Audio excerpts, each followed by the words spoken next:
প্রিয় ভিউয়ার্স, আসসালামু আলাইকুম। আমরা কথা বলছি ন্যাশনাল ব্যাংক লিমিটেড নিয়ে।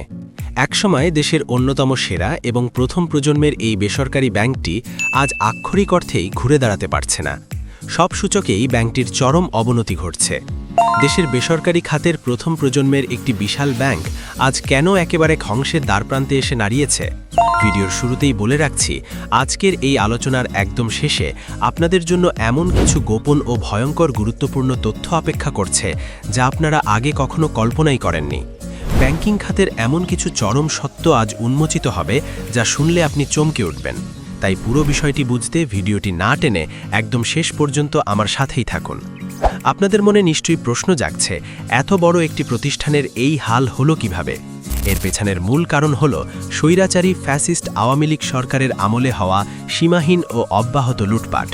প্রায় ১.৫ দশকেরও বেশি সময় ধরে এই ন্যাশনাল ব্যাংকটি জিম্মি ছিল সিকদার পরিবারের হাতে। নামে বেনামে হাজার হাজার কোটি টাকার ঋণ নিয়ে ব্যাংকটিকে আক্ষরিক অর্থেই রসাতলে নিয়ে গেছে তারা। পতিত স্বৈরাচারী সরকারের ঘনিষ্ঠ বড় বড় ব্যবসায়ীরা কোনো নিয়মনীতির তোয়াক্কা না করে বিশাল অঙ্কের ঋণ নিয়েছেন, নিজেদের ইচ্ছেমতো সুদ মওকুফ করিয়েছেন এবং সেই টাকা বিদেশে পাচার করার জন্য ন্যাশনাল ব্যাংককে একটি নিরাপদ মাধ্যম হিসেবে ব্যবহার করেছেন। গত বছরের ৫ আগস্ট ছাত্র জনতার ঐতিহাসিক অভ্যুত্থানের মধ্য দিয়ে স্বৈরাচারী হাসিনার পতনের পর দেশের অন্যান্য খাতের মতো ন্যাশনাল ব্যাংকেও পরিবর্তনের হাওয়া লাগে। ব্যাংকটির পর্ষদ ভেঙে দিয়ে নতুন দায়িত্ব গ্রহণ করেন বিশিষ্ট ব্যবসায়ী ও বিএনপি নেতা আব্দুল আওয়াল মিন্টু। অনেকেই আশায় বুক বেঁধেছিলেন যে এবার হয়তো ব্যাংকটি খাদের কিনারা থেকে ঘুরে দাঁড়াবে, কিন্তু বাস্তব চিত্র বড়ই নির্মম। নতুন পর্ষদ দায়িত্ব নেওয়ার ১ বছর পেরিয়ে গেলেও ব্যাংকটির আর্থিক সূচকে উন্নতির কোনো লেশমাত্র নেই, বরং পরিস্থিতির আরও অবনতি হয়েছে। অস্বাভাবিক হারে কমেছে গ্রাহকের আমানত, পাল্লা দিয়ে বেড়েছে খেলাপি ঋণ। আর এর বিপরীতে প্রভিশন ও মূলধন ঘাটতি এমন পর্যায়ে পৌঁছেছে যা দেখলে যে কোনো অর্থনীতিবিদের কপালে চিন্তার ভাঁজ পড়বে। পরিসংখ্যানের দিকে তাকালে আপনি শিউরে উঠবেন। আব্দুল আওয়াল মিন্টু দায়িত্ব নেওয়ার সময় ব্যাংকটির যে আমানত ছিল তা গত ৯ মাসে আশঙ্কাজনক হারে কমেছে। তথ্য বলছে, গেল বছরের সেপ্টেম্বর মাসের শেষে প্রতিষ্ঠানটির আমানতের স্থিতি ছিল ৩৭,৬৩০ কোটি টাকা, কিন্তু চলতি বছরের জুন মাসের শেষে তা মারাত্মকভাবে হ্রাস পেয়ে দাঁড়িয়েছে ৩২,৬১০ কোটি টাকায়। একটু ভেবে দেখুন দর্শক, মাত্র ৯ মাসে একটি ব্যাংক নিট আমানত হারিয়েছে ৫,০২০ কোটি টাকা। মানুষ এই ব্যাংকের ওপর থেকে কিভাবে মুখ ফিরিয়ে নিচ্ছে, এই পরিসংখ্যানই তার সবচেয়ে বড় প্রমাণ। ব্যাংকটির তারল্য সংকট মেটাতে এবং গ্রাহকের আস্থা ফেরাতে বাংলাদেশ ব্যাংক থেকে মোটা অঙ্কের তারল্য সহায়তা দেওয়া হয়েছিল। বাংলাদেশ ব্যাংক সরাসরি ৬,০০০ কোটি টাকা ধার দেয় ন্যাশনাল ব্যাংককে। এখানেই শেষ নয়, অন্য ব্যাংক থেকেও বাংলাদেশ ব্যাংকের গ্যারান্টি দিয়ে আরও ৯৮৫ কোটি টাকা হারের ব্যবস্থা করে দেওয়া হয়। এমনকি চলতি হিসাবে ঘাটতি রেখে লেনদেন করার বিশেষ সুবিধাও দেওয়া হয়, যার পরিমাণ ২,৩৭০ কোটি টাকা। সব মিলিয়ে বাংলাদেশ ব্যাংক সর্বমোট ৯,৩৫৫ কোটি টাকা ধার দেয় প্রতিষ্ঠানটিকে। কিন্তু অবাক করা বিষয় হল, ধারের এই বিশাল অঙ্কের টাকা শোধ করতে সম্পূর্ণ ব্যর্থ হয়েছে ন্যাশনাল ব্যাংক। ঋণ পরিশোধের মেয়াদ কয়েকবার শেষ হলেও তারা টাকা ফেরত দিতে পারেনি।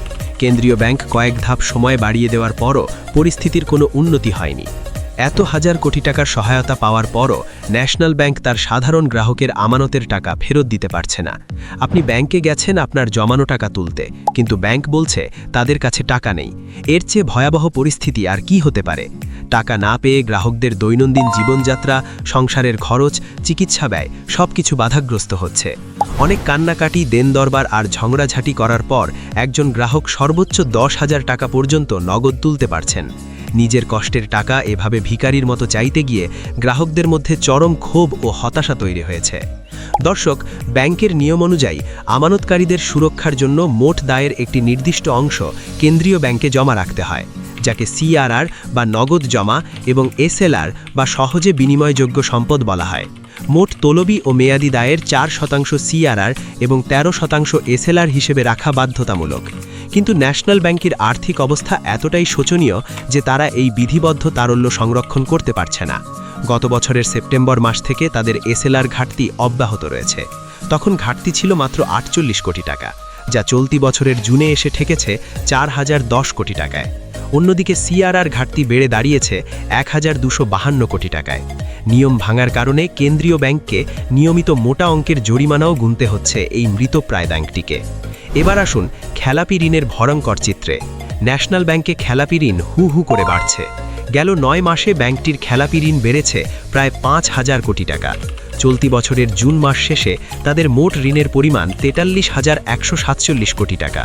আর এর মধ্যে খেলাপি ঋণই হল 66.24%। একটু ভাবুন দর্শক, একটি ব্যাংকের দেওয়া প্রতি 100 টাকার মধ্যে 66 টাকার বেশি যদি খেলাপির খাতায় চলে যায়, তাহলে সেই ব্যাংক কিভাবে টিকবে? এর আগে গত বছরের সেপ্টেম্বরে খেলাপি ঋণ ছিল 23,722 কোটি টাকা। মাত্র 9 মাসের ব্যবধানে তা বেড়ে গিয়েছে 4,867 কোটি টাকা। অথচ এই বিপুল পরিমাণ খেলাপি ঋণ থেকে গত 9 মাসে তারা নগদ আদায় করতে পেরেছে মাত্র 241 কোটি টাকা।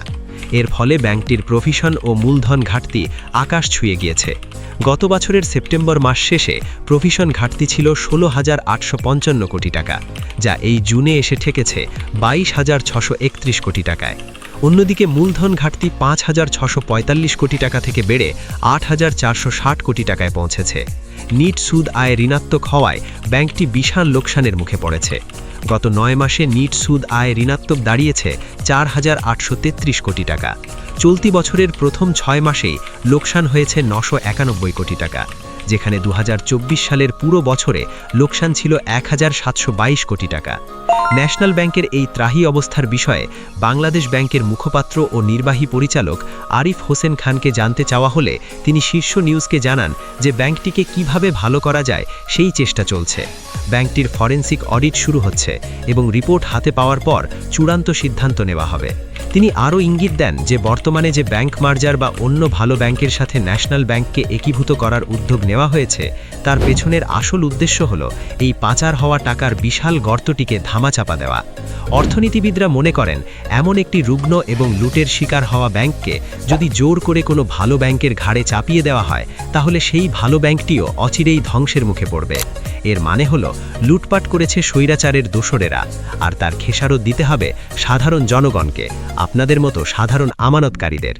এই ছিল ন্যাশনাল ব্যাংকের বর্তমান পরিস্থিতি নিয়ে আমাদের আজকের বিস্তারিত এবং চাঞ্চল্যকর বিশ্লেষণ। দেশের ব্যাংকিং খাতের এই দুরবস্থা নিয়ে আপনাদের মতামত কি? সাধারণ গ্রাহকের আমানত সুরক্ষায় বর্তমান সরকারের আর কি কঠোর পদক্ষেপ নেওয়া উচিত বলে আপনি মনে করেন? আপনার মূল্যবান মতামত অবশ্যই কমেন্ট করে আমাদের জানাবেন। ভিডিওটি তথ্যবহুল মনে হলে লাইক দিন এবং সচেতনতা বাড়াতে সবার সাথে শেয়ার করুন। আমাদের চ্যানেলের এমন আরও গুরুত্বপূর্ণ এবং অনুসন্ধানী প্রতিবেদন দেখতে সাবস্ক্রাইব করে বেল আইকনটি বাজিয়ে রাখুন। ভালো থাকবেন, সুরক্ষিত থাকবেন। ধন্যবাদ।